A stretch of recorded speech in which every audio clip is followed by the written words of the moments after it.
Hello students. तो बेटा cell biology first वाली यूनिट अपन ने पूरी कंप्लीट कर ली है। ओके, अब अपन स्टार्ट करने वाले हैं सेल बायोलॉजी सेकंड। मैंने आपको स्टार्टिंग में बताया था सेल बायोलॉजी को अपन ने दो यूनिट में डिवाइड किया था। देखो फिर समझ लो, सेल बायोलॉजी कोशिका विज्ञान को दो यूनिट में अपन डिवाइड कर चुके थे, फर्स्ट एंड सेकंड। जो सेल बायोलॉजी फर्स्ट थी उसमें आपने एनसीईआरटी का जो चैप्टर है कोशिका जीवन की इकाई उसको कंप्लीट किया था। इसमें कवर किया अपन ने कोशिका जीवन की इकाई, जिसमें आपने प्रोकैरियोटिक कोशिका संगठन और यूकैरियोटिक कोशिका संगठन दोनों का अध्ययन किया। कौन कौन सा स्टडी किया आपने? प्रोकैरियोटिक सेल और यूकैरियोटिक सेल की स्ट्रक्चर और उनके फंक्शंस का अपने अध्ययन किया था। ओके, लेकिन अपने न्यूक्लियस को छोड़ दिया था। न्यूक्लियस अब सेल बायोलॉजी सेकंड में आ जाएगा। तो सेल बायोलॉजी सेकंड में अपन कवर करेंगे बेटा एक तो केंद्रक, केंद्रक की संरचना तथा कार्य, और इसमें कवर करेंगे अपन जो चैप्टर है कोशिका विभाजन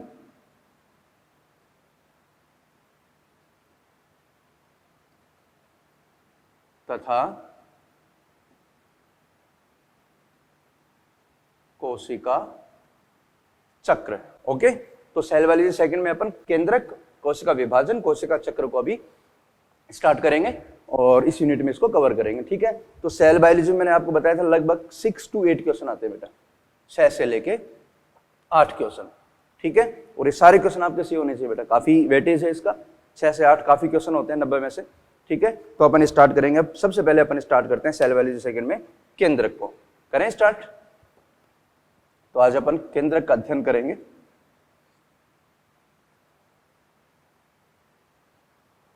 और सेल बायोलॉजी फर्स्ट में भी देखो काफी पॉइंट आपने बेटा स्टडी किए हैं।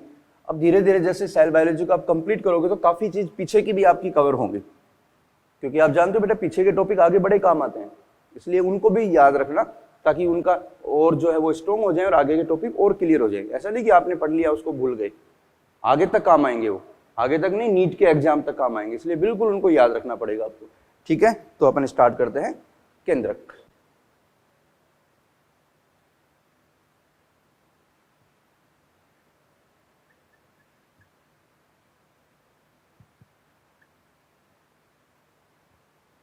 ठीक है, तो इसमें सबसे पहले काफी सारे अपन कथनों पर फोकस करेंगे, बहुत सारे स्टेटमेंट आएंगे, पहले एक एक पॉइंट को समझते जाना है और आपको नोट करते जाना है। ठीक है, और हर पॉइंट पे याद रखना कि ये सोच के आपको सुनना है कि ये क्वेश्चन है, तभी मजा आएगा बेटा स्टडी करने में। ठीक है, तो केंद्रक में सबसे पहला पॉइंट, केंद्र की जो खोज थी उसकी बात करते हैं पहले अपन। केंद्र की खोज किसने की थी? रॉबर्ट ब्राउन ने। ये बात है 1831 की। तो केंद्र को कोशिकांग के रूप में किसने खोजा था? रॉबर्ट ब्राउन ने 1831 में। देखो 1831 की बात है, फिर 1838-39 में आपको पता है सेल थ्योरी आई थी, 1855 में मॉडर्न सेल थ्योरी आई थी। ये सारी चीजें याद रखनी पड़ेंगी बेटा, पता नहीं कब कौन सा क्वेश्चन किसके साथ मिक्स होके आ जाए।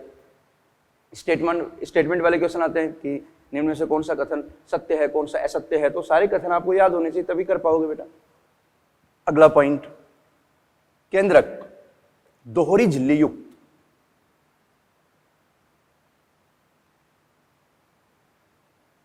दोहरी झिल्ली युक्त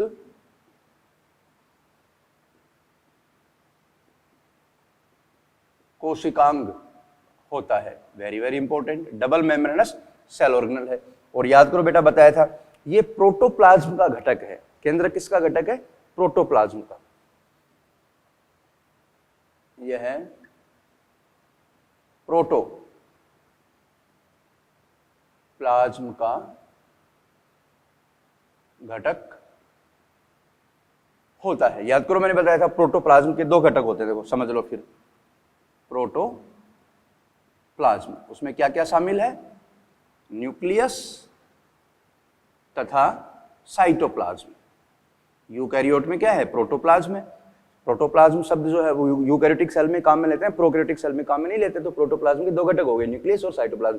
तो न्यूक्लियस जो है वो प्रोटोप्लाज्मिक सेल ऑर्गेनल हो गया। अगला पॉइंट,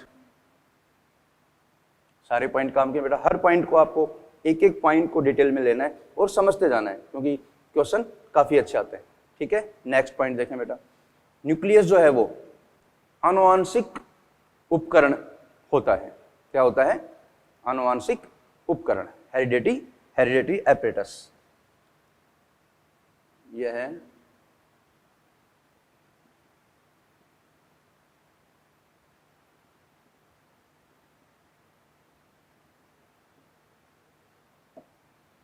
आनुवांशिक उपकरण होता है। क्यों?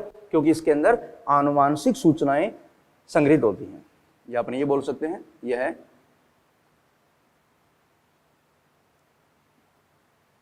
आनुवांशिक सूचनाओं का संग्राहक है। और ये बात सबसे पहले किसने बताई कि जो केंद्रक है वो आनुवांशिक सूचनाओं का संग्राहक होता है?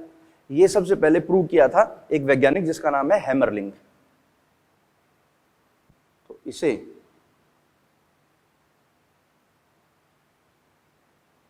हैमरलिंग नामक वैज्ञानिक ने प्रयोग द्वारा सिद्ध किया। और इसने प्रयोग किस पे किए? ये इंपॉर्टेंट है, यही लिख रहा हूं, एसिटाबुलेरिया। एस्टाबुलेरिया क्या है बेटा? एस्टाबुलेरिया एक कोशिकीय हरा शैवाल है।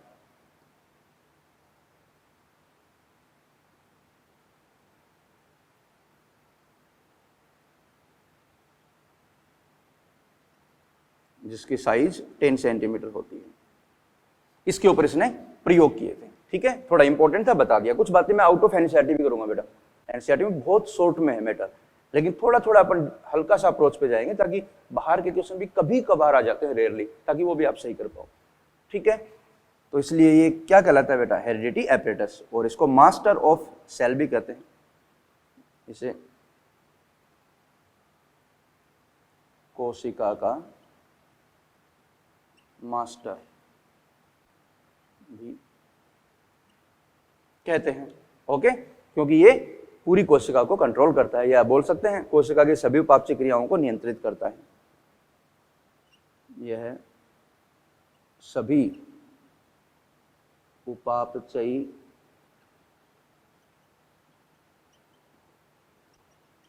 क्रियाओं को नियंत्रित करता है। ठीक है, यहां तक की बातें कंप्लीट। अब अगले पॉइंट पे चलते हैं। जो केंद्रक है बेटा, वो साइज में, शेप में और नंबर में थोड़ा थोड़ा उसमें भिन्नताएं होती हैं। तो साइज, शेप और नंबर की थोड़ी सी अपन बात कर लेते हैं। देखो, अलग से मैं यहां मेंशन कर रहा हूं।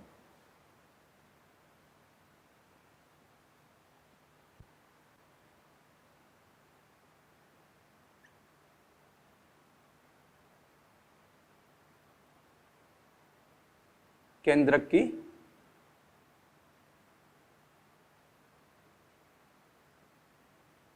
संख्या, पहले संख्या की बात करें तो सामान्यतया एक कोशिका में एक केंद्रक होता है।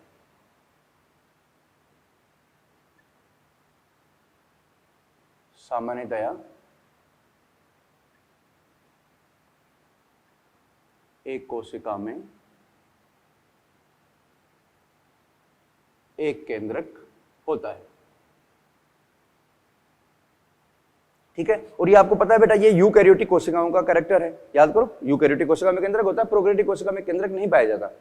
उसके अंदर आद्य प्रकार का केंद्रक होता है। केंद्रक का मतलब है सुविकसित प्रकार का केंद्रक। अगर आपने बोला, अगर क्वेश्चन पूछे कि केंद्रक पाया जाता है तो यूकैरियोटिक सेल में, प्रोकैरियोटिक सेल में केंद्रक नहीं होता। हाँ, ये पूछे कि आद्य प्रकार का केंद्रक किसमें होता है, तो अपन बोलेंगे प्रोकैरियोटिक कोशिका में।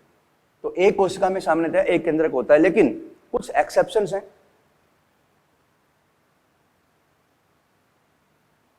अपवाद, जैसे द्विकेंद्र की अवस्था कहां होती है? अंग्रेजी सही रहेगी बेटा, इजी रहती है अंग्रेजी, बाई न्यूक्लिएटेड, द्विकेंद्र की। इसमें द्विकेंद्रकी मिलेगा आपको पैरामीशियम में।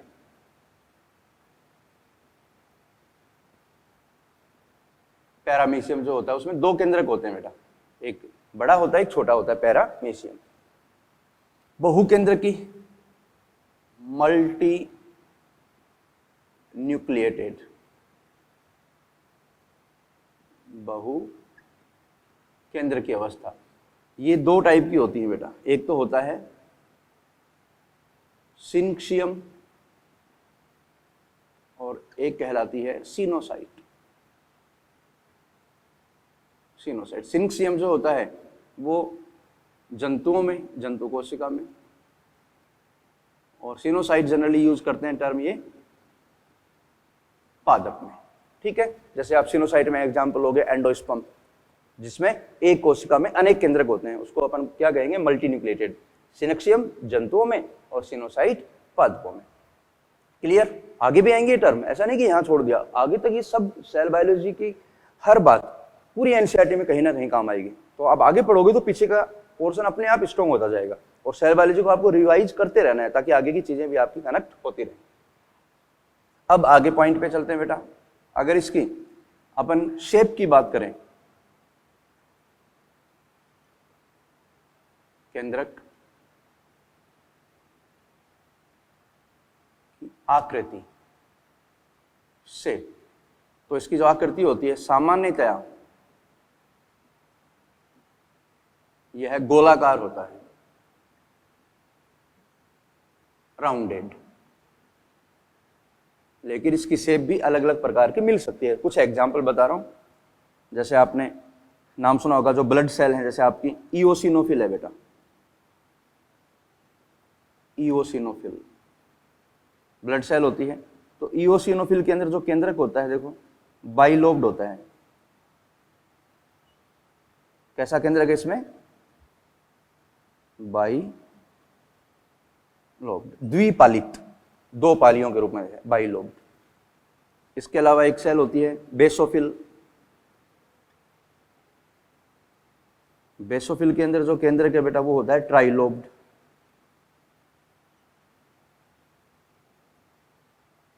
कैसा केंद्रक दिख रहा है इसमें? त्रिपालित, ट्राई लोब्ड।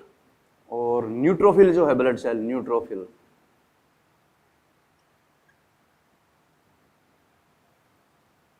उसमें केंद्रक बेटा होता है मल्टी लोब्ड,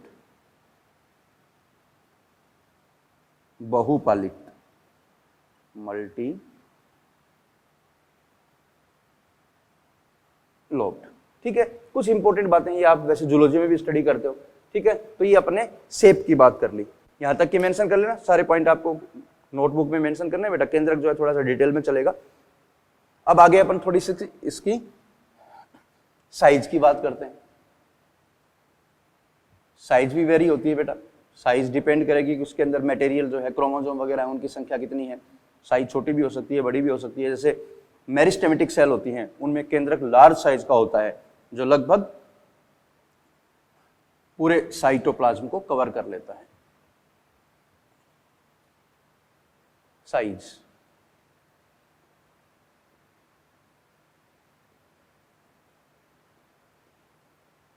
केंद्रक का आकार, तो लगभग ये होता है 3 to 6 माइक्रोमीटर का। लेकिन साइज भी वेरी करेगी, क्योंकि ज्योति की कोशिका में केंद्रक जो है वो लार्ज साइज का होता है बेटा। ठीक है, जो उसके लगभग वॉल्यूम को कवर करता है। ठीक है, अब इसके बाद में आते हैं थोड़ा सा केंद्रक की पोजीशन की, कि केंद्रक कोशिका में कहां पाया जाता है।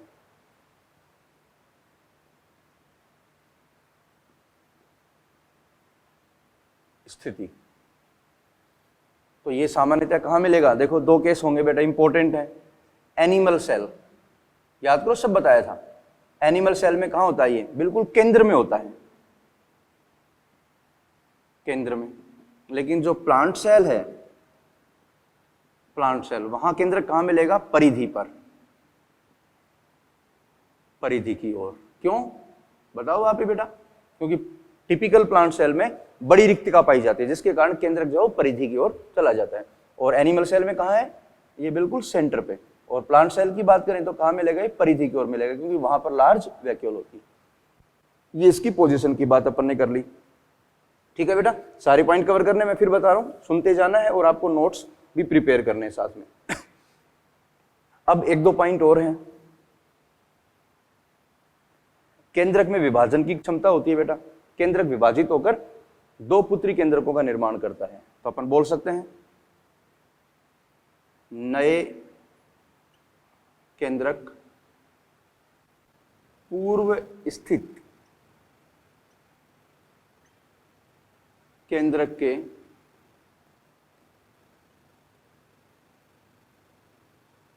विभाजन से निर्मित होते हैं। और यह कथन दिया था किसने, ये किसने सिद्ध किया था, स्ट्रासबर्गर, ये साइंटिस्ट है, उसने बताया था कि जो केंद्रक है उसमें विभाजन होता है और केंद्र के विभाजन से पुत्री केंद्रकों का निर्माण होता है, जो अपन कोशिका विभाजन में स्टडी भी करेंगे। आपको विभाजन की प्रक्रिया भी समझनी होगी। ठीक है, तो ये कुछ बातें होगी केंद्रक के बारे में, ये जनरल बातें होगी। क्लियर। यूकैरियोटिक कोशिकाओं में केंद्रक पाया जाता है, प्रोकैरियोट में नहीं होता। यूकैरियोट में कुछ अपवाद हैं, जैसे आपकी परिपक्व आरबीसी है और जो फ्लोएम है उसकी जो सीड ट्यूब होती है, चालनी नलिका, उसमें केंद्रक अनुपस्थित होता है। ठीक है, ये अपन ने पहले ही बातें कर ली थी। अब अपन इस केंद्रक की स्ट्रक्चर के ऊपर थोड़ा फोकस करेंगे। यहां तक की बातें क्लियर बिल्कुल। अब अपन केंद्रक की संरचना के बारे में अध्ययन करेंगे। ठीक है, तो केंद्र की संरचना का अध्ययन करना है तो आप कौन सी कोशिका के केंद्र का अध्ययन करोगे? याद रखना, जो कोशिका विभाजन में नहीं है, जो विभाजन नहीं कर रही, या तो वो अंतरावस्था में हो, इंटरफेज में हो, या विभाजन नहीं कर रही हो। क्योंकि जब विभाजन स्टार्ट हो जाता है तो जो केंद्रक है वो आपको दृश्य नहीं होगा, क्योंकि विभाजन के दौरान केंद्रक अदृश्य हो जाएगा और उसकी जगह गुणसूत्र दिखाई देने लग जाते हैं। बात क्लियर होगी बेटा यहां तक की? तो अब बात करेंगे अपन केंद्रक की संरचना। ठीक है बेटा, तो अब बात करते हैं केंद्रक की संरचना की। संरचना का अध्ययन करेंगे, स्ट्रक्चर पहले बनाएंगे, फिर उसमें जितने भी अपन लेवल करेंगे स्ट्रक्चर, उनको एक एक करके डिटेल में स्टडी करेंगे। तो पहले स्ट्रक्चर को समझे, कैसे बनाएंगे अपन स्ट्रक्चर, क्योंकि स्ट्रक्चर से ही कई बार थ्योरेटिकल क्वेश्चन वो जनरली पूछ लेता है। तो बहुत ध्यान से समझना है कि स्ट्रक्चर में कैसे अपन उसको मेंशन कर रहे हैं। ठीक है,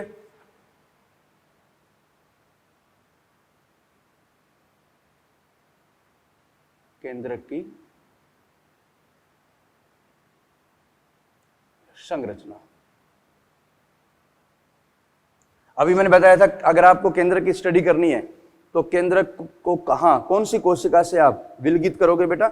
जो विभाजन में नहीं है, जो विभाजित नहीं हो रही है। याद रखना, क्योंकि विभाजन में नहीं होगी तभी केंद्रक उसके अंदर मिलेगा आपको। ओके, तो कौन सी? इंटरफेज न्यूक्लियस, समझना इसको।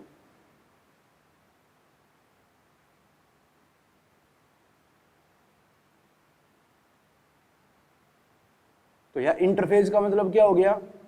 जिसमें कोशिका विभाजित नहीं हो रही है। और आगे अपन जब बात करेंगे सेल साइकिल की तो बताएंगे, इंटरफेज डिटेल में आएगी कि इंटरफेज के दौरान केंद्रक दिखाई देता है। बात समझ में आ गई? केंद्रक लार्ज साइज का है तो लाइट माइक्रोस्कोप से आसानी से दिखाई देता है। ठीक है, तो इंटरफेज न्यूक्लियस का यहाँ पर अध्ययन करेंगे, जो बिल्कुल आपको स्पष्ट दिखाई देगा। उसके अंदर जो स्ट्रक्चर है उनका अपन अध्ययन कर रहे हैं।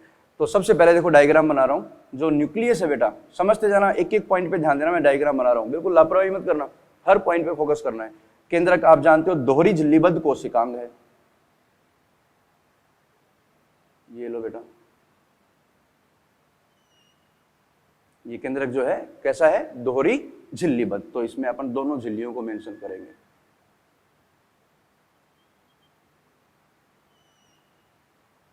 ये कैसा हो गया? बाई लेयर्ड, दो झिल्लियां इसमें। ये देखो बेटा, ये तो है बाह्य झिल्ली, केंद्रक की बाह्य झिल्ली, और ये है बेटा आंतरिक झिल्ली। आंतरिक झिल्ली, बिल्कुल एक एक पॉइंट पे फोकस करना है। एनसीईआरटी के स्टेटमेंट तो मैं आपको डायग्राम के साथ साथ ही रिवाइज करवा दूंगा, लिख भी दूंगा।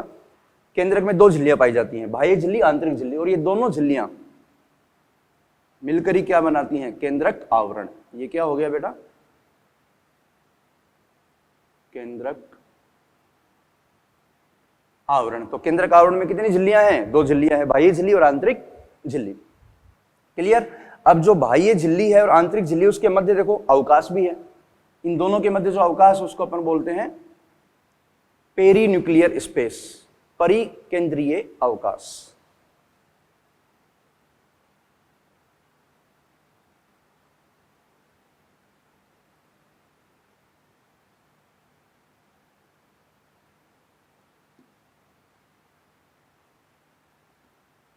परिकेंद्र की अवकाश, समझना है सारे पॉइंट को। तो 2 झिल्लियों के मध्य जो अवकाश पाया जाता है, इनके मध्य जो अवकाश है उसको क्या बोलेंगे? परिकेंद्रकीय अवकाश। दोनों झिल्लियां एक दूसरे के समानांतर हैं, दोनों झिल्लियों के मध्य पेरीकेंद्रकीय अवकाश पाया जाता है। अब देखो बेटा, बहुत इंपॉर्टेंट बात आ गई। केंद्रक की जो बाह्य झिल्ली होती है वो फोल्ड होगी और आरईआर का निर्माण करेगी। ये सब जानते हो आप, याद करो, आरईआर में बताया था। ये केंद्र की बाह्य झिल्ली होती है, ये देखो इस तरह से फोल्ड होकर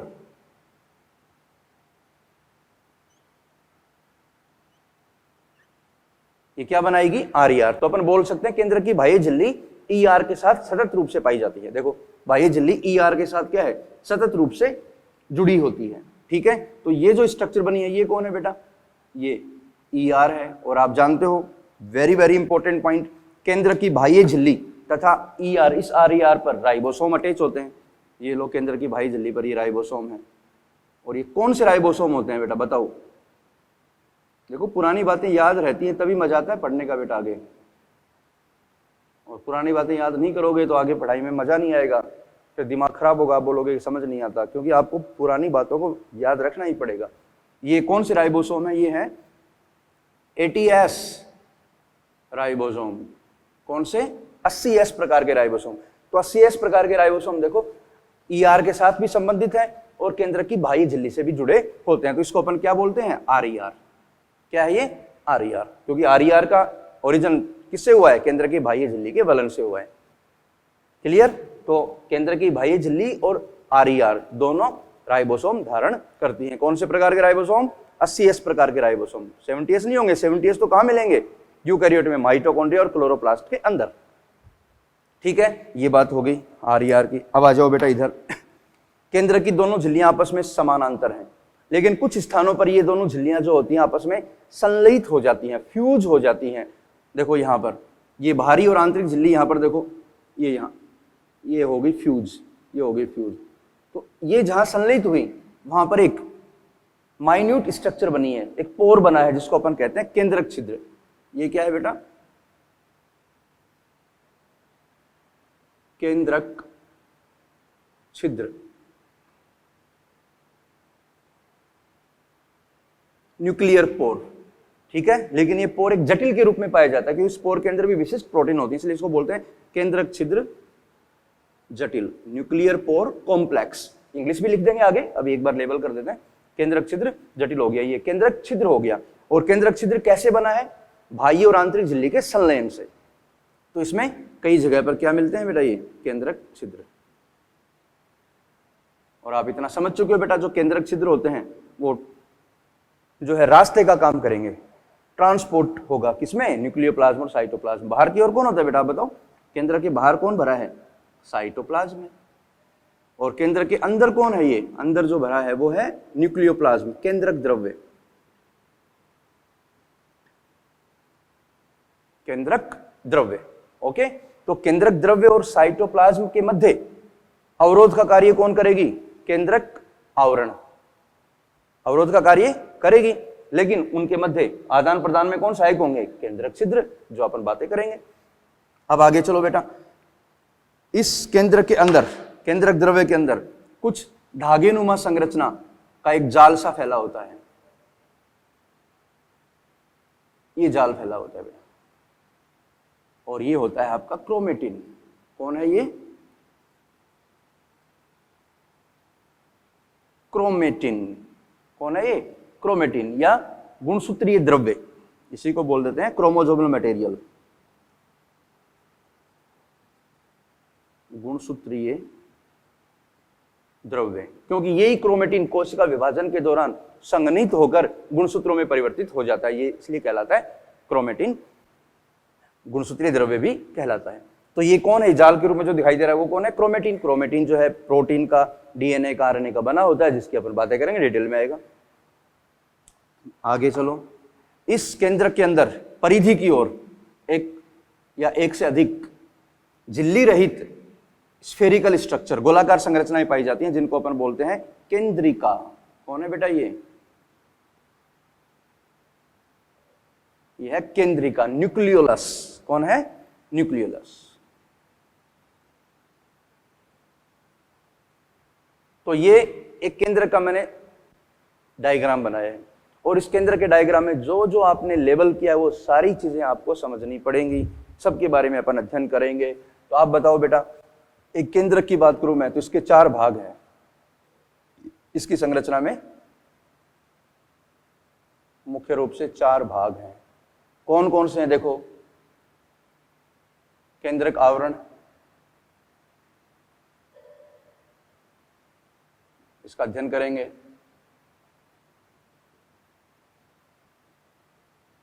केंद्रक द्रव्य का अध्ययन करेंगे।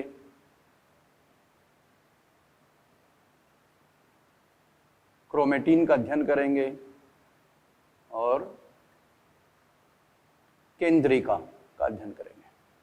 ठीक है, इन चारों की एक एक करके स्टडी करेंगे, केंद्र कंप्लीट हो जाएगा। क्रोमेटिन डिटेल में आएगा, क्रोमेटिन को समझाएंगे पूरा, क्रोमोसोम्स को भी समझाएंगे, गुणसूत्र कैसे बनते हैं, आगे डिवीजन में भी गुणसूत्रों का बड़ा रोल होता है, इसलिए इसके ऊपर थोड़ा डिटेल में चलेंगे। एनसीईआरटी में कम दे रखा है, लेकिन थोड़ा अपन एक्स्ट्रा लेंगे ताकि डिवीजन आपका बहुत ईजी हो जाए।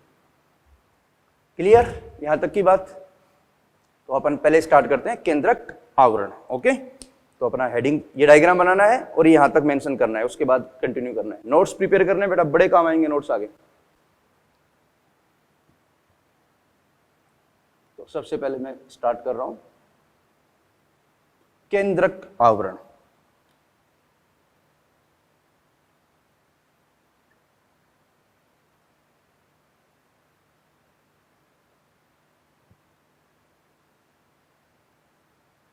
न्यूक्लियर एनवलप,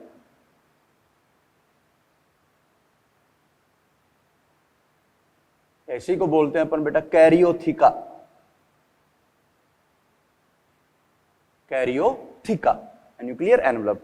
ठीक है, बिल्कुल इजी स्टेटमेंट है, सारे आपको मेंशन करने हैं। तो आप बताओगे पहला स्टेटमेंट बेटा, केंद्रक आवरण में कितनी झिल्लियां हैं? वेरी सिंपल, कितनी झिल्लियां हैं? 2 झिल्लियां हैं। तो पहला स्टेटमेंट क्या हो जाएगा, केंद्रक आवरण 2 समानांतर झिल्लियों से बना होता है। यह है 2 समानांतर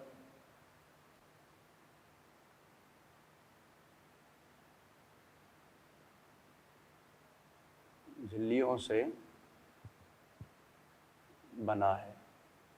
ओके, 2 समानांतर झिल्लियों से बना होता है।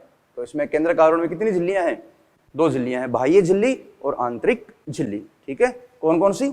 बाह्य झिल्ली और आंतरिक झिल्ली। और क्या होती है बेटा, ये एक दूसरे के समानांतर होती है।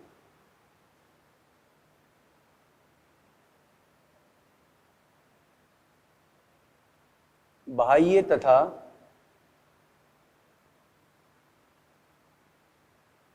आंतरिक झिल्ली के मध्य उपस्थित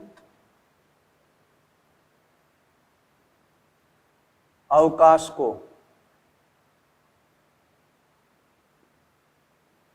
परिकेंद्रक अवकाश कहते हैं।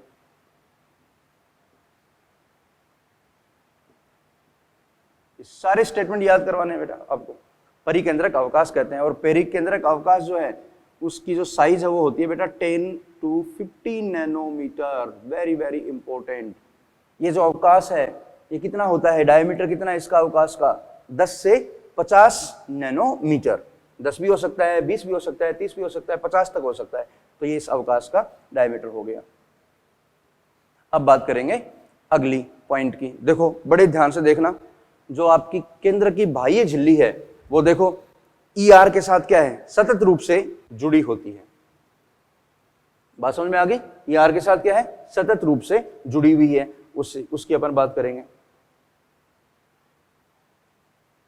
तो एक पॉइंट ये भी कह सकते हैं अपन, केंद्रक आवरण। देखो पहले समझो, केंद्रक आवरण कोशिका द्रव्य और केंद्रक द्रव्य के मध्य क्या है, बैरियर का काम कर रहा है बेटा। किसका काम कर रहा है? अवरोध का कार्य करता है। केंद्रक आवरण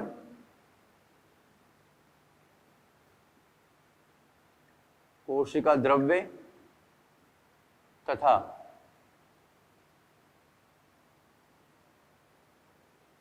केंद्रक द्रव्य के मध्य अवरोध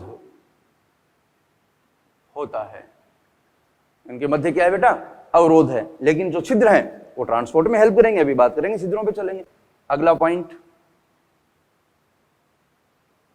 केंद्रक बाह्य झिल्ली। केंद्रक बाह्य झिल्ली ER, और सही कहें तो RER के साथ सतत रूप से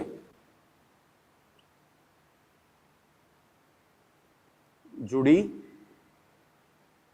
होती है। और अगला पॉइंट बहुत इंपॉर्टेंट है बेटा, केंद्रक बाह्य झिल्ली तथा RER पर 80S राइबोसोम जुड़े होते हैं। और याद रखना, जो RER पर राइबोसोम है, ये राइबोसोम, ये बेटा एक्टिव होते हैं, सक्रिय होते हैं, ये प्रोटीन बनाते हैं। लेकिन जो बाह्य झिल्ली, केंद्रक बाह्य झिल्ली पर जो राइबोसोम है वो इनएक्टिव हैं, ये प्रोटीन निर्माण नहीं करते। प्रोटीन निर्माण कौन करेगा? जो RER से जुड़ा है। लेकिन जो राइबोसोम केंद्र की बाह्य झिल्ली से जुड़ा है, इधर वाले, वो प्रोटीन का निर्माण नहीं करेंगे। ठीक है, आ जाओ आगे पॉइंट पे। ये अपन ने झिल्लियों की बात कर ली बेटा, बाह्य झिल्ली, आंतरिक झिल्ली, RER की बात होगी बेटा, स्पेस की बात हो गई है। ये सारे पॉइंट कवर कर लिए, सारे आपको मेंशन भी करने हैं। ठीक है, अब अपन बात करेंगे किसकी? केंद्रक छिद्र की। आए केंद्रक छिद्र पर, देखो अगला पॉइंट ही है। देखो मैंने डायग्राम बनाया, समझा दिया था। कुछ निश्चित स्थानों पर केंद्रक की बाह्य आंतरिक झिल्ली आपस में संलयित हो जाती हैं, जहां पर क्या बनता है बेटा? केंद्रक छिद्र का निर्माण होता है। तो पॉइंट लिखते हैं अपन, निश्चित स्थानों पर केंद्रक आवरण छिद्र बनने के कारण विच्छिन्न हो जाता है।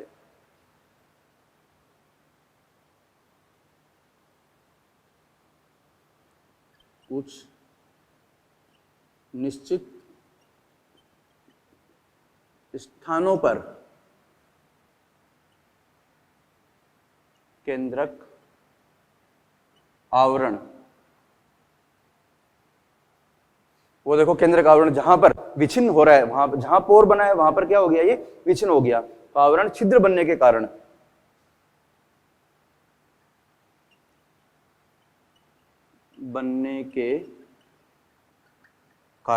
विच्छिन्न हो जाता है। विच्छिन्न हो जाता है, इंटरप्टेड हो जाता है, विच्छिन्न हो जाता है। और ये जहां पर ये विच्छिन्न हो रहा है वहां पर क्या है? ये छिद्र केंद्रक आवरण की दोनों झिल्लियों के संलयन से बने हैं। जहां पर विच्छिन्न हो रहा है, तो वहां भी बताया था मैंने, दोनों झिल्लियां आपस में संलयित हो गई, संगलन हो गया इनका, उससे केंद्रक छिद्र का निर्माण होता है।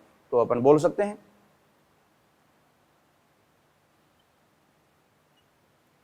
केंद्रक छिद्र दोनों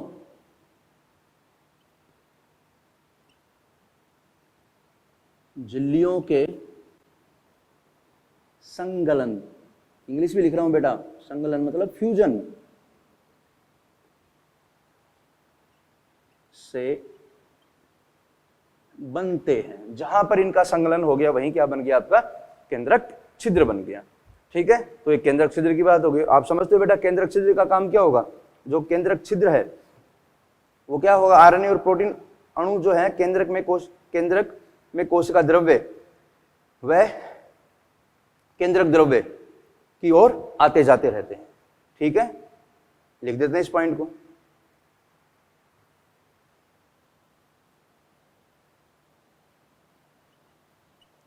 केंद्रक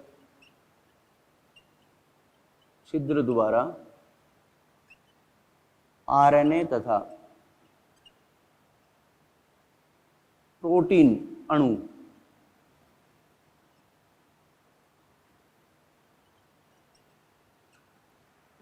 दोनों दिशाओं में, कोशिका द्रव्य और केंद्रक द्रव्य के मध्य दोनों दिशाओं में गमन करते हैं।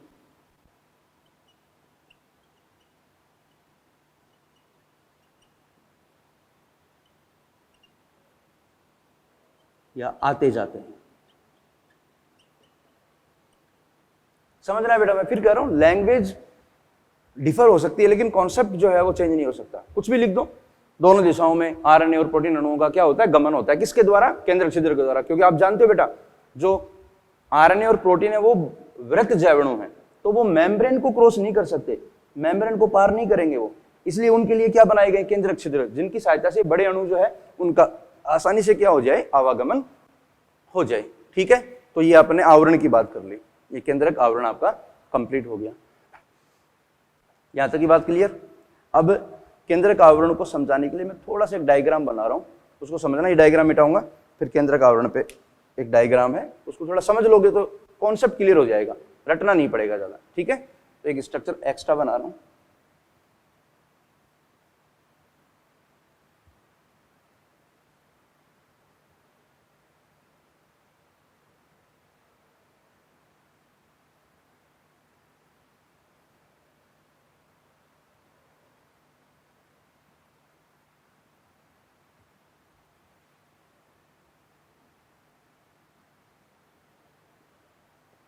ये लो बेटा, देखो इसको ऐसे समझो बेटा इसको। ये केंद्रक की दो झिल्लियां हैं। ओके, ये है आउटर मेम्ब्रेन, बाह्य झिल्ली, और ये है इनर मेम्ब्रेन, आंतरिक झिल्ली। तो आप बताओ बेटा, आउटर मेम्ब्रेन इधर है तो यहां कौन होगा? कोशिका द्रव्य। और इनर मेम्ब्रेन के अंदर की ओर कौन होगा? न्यूक्लियोप्लाज्म, केंद्रक द्रव्य। क्लियर? और जहां पर ये दोनों झिल्लियां संगलित होंगी, देखो यहां पर करके देखते हैं, जहां पर ये संगलित हो रही हैं वहां पर क्या बन गया आपका? ये छिद्र बन गया, केंद्रक छिद्र। क्या हो गया ये बेटा? ये है, अंग्रेजी लिख देते हैं यहां पर, हिंदी बताई दी, न्यूक्लियर पोर। ये वाला न्यूक्लियर पोर है आपका। ये जो बाह्य झिल्ली है, ये अभी बताया था आपको बेटा, ये ER के साथ क्या है? सतत है। और इसके ऊपर कौन होते हैं? राइबोसोम। इस पे भी राइबोसोम होते हैं। तो जो बाह्य झिल्ली है केंद्र की, वहां पर राइबोसोम अटैच है, तो वो खुरदरी होगी। ये आंतरिक झिल्ली है। ये जो स्पेस है वो क्या है बेटा? ये वाला स्पेस बताया था अभी, perinuclear space, perinuclear space, परिकेंद्रक अवकाश, जिसका डायमीटर कितना है? 10 से 50 नैनोमीटर। तभी ऐसे याद होंगे, बार बार रिवाइज करोगे आप खुद भी, जब रिवीजन करते हो लिख लिख के, तभी याद होते हैं। ठीक है, जो केंद्रक छिद्र बना है, उस केंद्रक छिद्र के अंदर की ओर देखो, ये कोई छिद्र है मान लो, इसके भीतर की ओर जो है विशिष्ट प्रकार की प्रोटीन जो है वो पाई जाती हैं, जिनको एन्युलर प्रोटीन बोलते हैं। जैसे ये है अंदर की ओर, जो आवागमन को कंट्रोल करती हैं, ये प्रोटीन ऑक्टामर के रूप में होती हैं। इतना डिटेल नहीं जाना, आपको हल्का सा समझा रहा हूं। ये देखो, तो ये जो रेड कलर में बताया, ये क्या है? कुछ विशिष्ट प्रकार की प्रोटीन, जिनको एन्युलर प्रोटीन कहते हैं। कौन सी प्रोटीन है ये? Annular protein. और ये मिलकर केंद्रक छिद्र और अंदर कौन आ गई? Annular protein. इनको मिलाकर बोलते हैं अपन न्यूक्लियर पोर कॉम्प्लेक्स। ये जटिल हो गया, न्यूक्लियर पोर कॉम्प्लेक्स। तो ये जो प्रोटीन है, ये आने जाने वाले अणुओं के आवागमन को नियंत्रित करती है, ताकि कौन जा रहा है कौन आ रहा है, ठीक है, अपने आप नहीं जाएंगे, उनको ले जाने के लिए ट्रांसपोर्टर्स होते हैं, विशिष्ट प्रकार के एस्कॉर्ट प्रोटीन्स होती हैं, जो पकड़ के उनको बाहर ले जाती हैं, कुछ को बाहर से अंदर लाती हैं। ठीक है, तो ये आपका कोर कॉम्प्लेक्स समझा दिया। ये जो देखो बेटा, आंतरिक जो झिल्ली है, यहाँ पर एक साइटोस्केलेटन होता है, एक प्रोटीन होती है जिसको अपन बोलते हैं न्यूक्लियर लैमिना। न्यूक्लियर लैमिना जो इसको अंदर से सपोर्ट प्रदान करती है, यांत्रिक सामर्थ्य प्रदान करती है ताकि न्यूक्लियस की जो शेप है वो मेंटेन रहे। तो ये हो गया आपका न्यूक्लियर पोर कॉम्प्लेक्स, और ये थोड़ा सा मैंने रफली आपको समझा दिया। अब मैंने बोला है कि आवागमन होता है आरएनए और प्रोटीन का दोनों दिशाओं में, तो बताओ न्यूक्लियोप्लाज्म में डीएनए पाया जाता है बेटा, और डीएनए से किसका निर्माण होता है? आरएनए का। तो आरएनए निर्मित होकर जैसे एमआरएनए तो बाहर जाएगा बेटा, साइटोप्लाज्म में चला जाएगा, और यहाँ पर आपको पता है बेटा प्रोटीन बनती है। साइटोप्लाज्म में किसका निर्माण होता है? प्रोटीन, क्योंकि साइटोप्लाज्म में राइबोसोम है, तो प्रोटीन जो है वो बनके फिर बाहर से अंदर आती है प्रोटीन। तो हो गया ना, प्रोटीन और आरएनए का जो है आवागमन होता है किसके द्वारा? न्यूक्लियर पोर्स के द्वारा। क्लियर? ये बात समझ में आ गई आपको? न्यूक्लियर पोर की थोड़ी बात कर ली ताकि रटना ना पड़े। तो इसमें सारे मेंशन कर दिया मैंने, देखो outer, inner, cytoplasm, nucleoplasm, RER भी आ गई इसमें, पेरीन्यूक्लियर स्पेस भी आ गया, आपका कॉम्प्लेक्स भी मैंने समझा दिया है, ठीक है, ताकि आपको रटना ना पड़े। ठीक है, ये डायग्राम भी बना लेना। अब अपन बात करेंगे न्यूक्लियर एनवेलप के अलावा, अब आगे का पार्ट कौन सा आ गया? न्यूक्लियोप्लाज्म। ठीक है, तो थोड़ा न्यूक्लियोप्लाज्म के ऊपर फोकस करते हैं। यहां तक का डायग्राम क्लियर होना चाहिए बेटा, ये सारी चीजें समझ में आनी चाहिए। तो आरएनए और प्रोटीन का आवागमन किसके द्वारा होता है? न्यूक्लियर छिद्र के द्वारा। देखो इसमें क्या है, न्यूक्लियोप्लाज्म में डीएनए है, किस रूप में पाया जाता है? क्रोमेटिन के रूप में पाया जाता है। आप मॉलिक्यूलर बायोलॉजी पढ़ोगे आगे, डीएनए है, डीएनए का रेप्लिकेशन भी होता है न्यूक्लियोप्लाज्म में, फिर डीएनए से आरएनए बनता है। डीएनए से आरएनए बनना क्या कहलाता है बेटा? अनुलेखन कहलाता है, ट्रांसक्रिप्शन कहलाता है। और अनुलेखन और प्रतिकृतिकरण कहाँ होता है? न्यूक्लियोप्लाज्म में। एमआरएनए बन गया तो आपको पता है एमआरएनए सूचनाएं लेके जाएगा साइटोप्लाज्म में, साइटोप्लाज्म में एमआरएनए पे राइबोसोम बैठेंगे और उससे प्रोटीन बनाएंगे जिसको बोलते हैं ट्रांसलेशन। तो ट्रांसलेशन या प्रोटीन संश्लेषण कहाँ होता है? कोशिका द्रव्य में। ये बहुत सारी चीजें हैं बेटा, आएंगी आगे, कनेक्ट करेंगी, लेकिन मैं फिर कह रहा हूं सब चीजों को याद रखना पड़ेगा आपको, क्योंकि हर क्वेश्चन में 4 ऑप्शन होते हैं बेटा, आंसर एक होता है, लेकिन बाकी के 3 ऑप्शन के बारे में भी आपको नॉलेज होनी चाहिए, तभी आप अपने आंसर पे जा पाओगे। अदरवाइज जहां कंफ्यूजन हो गया, 50-50 हो गया, वहां पर नेगेटिव होने के चांस हो जाते हैं। इसलिए कंप्लीट स्टडी करो, कंप्लीट अप्रोच पे जाओ, कंप्लीट कमांड होनी चाहिए, ताकि बिल्कुल उसमें जो है डाउट नहीं हो। और डाउट तभी नहीं होगा जब आपका कॉन्सेप्ट 100% क्लियर होगा, तब सब चीजों का समग्र अवलोकन कर पाओगे आप, तब आप आंसर पे सही जा पाओगे। तो अभी ये आपकी सेल बायोलॉजी की स्टार्टिंग है, अभी तो सेल बायोलॉजी हर चैप्टर से आपको कनेक्ट करेगी। आगे जाओगे तो सेल बायोलॉजी पीछा नहीं छोड़ेगी बेटा, क्योंकि सेल बायोलॉजी के कॉन्सेप्ट हर चैप्टर में बिखरे पड़े हैं, इसलिए इस पे अच्छी कमांड हो जाएगी आगे आगे। ठीक है, तो ये डायग्राम बना लिया आपने। अब इसके बाद अपन चलते हैं किस पे? अगले भाग पे, जिसका नाम है आपका कोशिका, सॉरी न्यूक्लियोप्लाज्म, केंद्रक द्रव्य। ठीक है, 4 भाग बताए थे, केंद्रक आवरण कंप्लीट हो गया। केंद्र आवरण के बाद अपन बात करेंगे अब न्यूक्लियोप्लाज्म। ठीक है, तो बात करते हैं न्यूक्लियोप्लाज्म। ये मिटा रहा हूं मैं।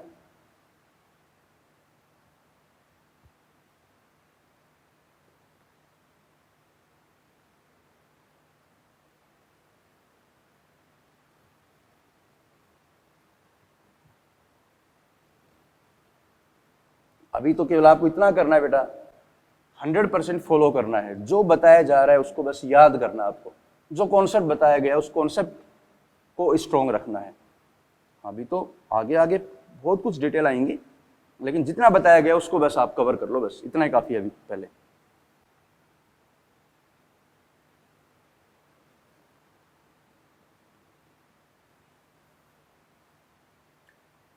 अब बात करेंगे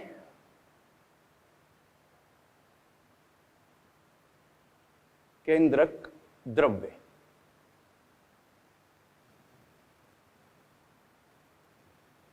न्यूक्लियोप्लाज्म। ठीक है, तो देखो इसमें कुछ पॉइंट्स लिखेंगे पहले, अभी बताए थे मैंने, ये केंद्रक है आपका न्यूक्लियस। इस न्यूक्लियस के अंदर क्या है? न्यूक्लियोप्लाज्म। और न्यूक्लियोप्लाज्म के बाहर, ये न्यूक्लियस के बाहर कौन है बेटा? कोशिका द्रव्य, साइटोप्लाज्म। ये होगी आपकी सेल। ठीक है, तो देखो इसके सारे पॉइंट कवर करते हैं। जो आपका केंद्रक द्रव्य है, इसको कैरियोलिम्फ भी बोल देते हैं, न्यूक्लियोप्लाज्म बोल दो या कैरियोलिम्फ।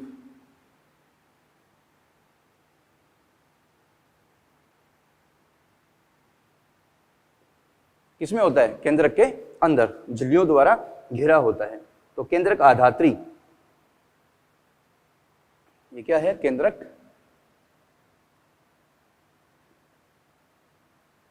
आधात्री, न्यूक्लियर मैट्रिक्स। और ये होता है जेली लाइक होता है, फ्लूइड होता है, ठीक है, जो एक कोलोइडल आधारी द्रव्य है। ये जेली मैट्रिक्स है, केंद्रक आवरण द्वारा घिरा होता है। द्वारा घिरा होता है और कोशिका द्रव्य से विभेदित होता है।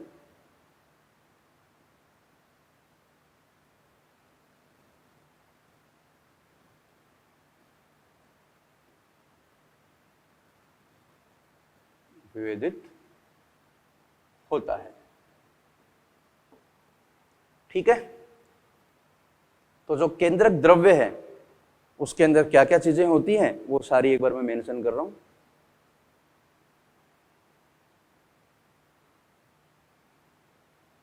केंद्रक द्रव्य में ये चीजें पाई जाती हैं। देखो इसके अंदर देखो क्या भरा है, अभी बताया था स्ट्रक्चर में मैंने, ये क्रोमेटिन है। ये क्रोमेटिन, क्रोमेटिन किसका बना है बेटा? डीएनए का, तो डीएनए बोल दिया अपन। केंद्र के अंदर आरएनए भी पाया जाता है, केंद्र के अंदर कुछ विशिष्ट प्रकार की प्रोटीन भी पाई जाती हैं, केंद्र के अंदर विशिष्ट प्रकार के एंजाइम भी पाए जाते हैं।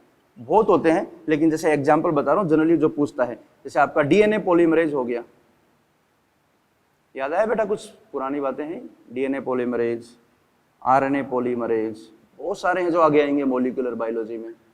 डीएनए पॉलीमरेज बेटा किस में हेल्प करता है? प्रतिकृति में, रेप्लिकेशन। और आरएनए पॉलीमरेज किस में हेल्प करता है बेटा? याद करो, ट्रांसक्रिप्शन, अनुलेखन।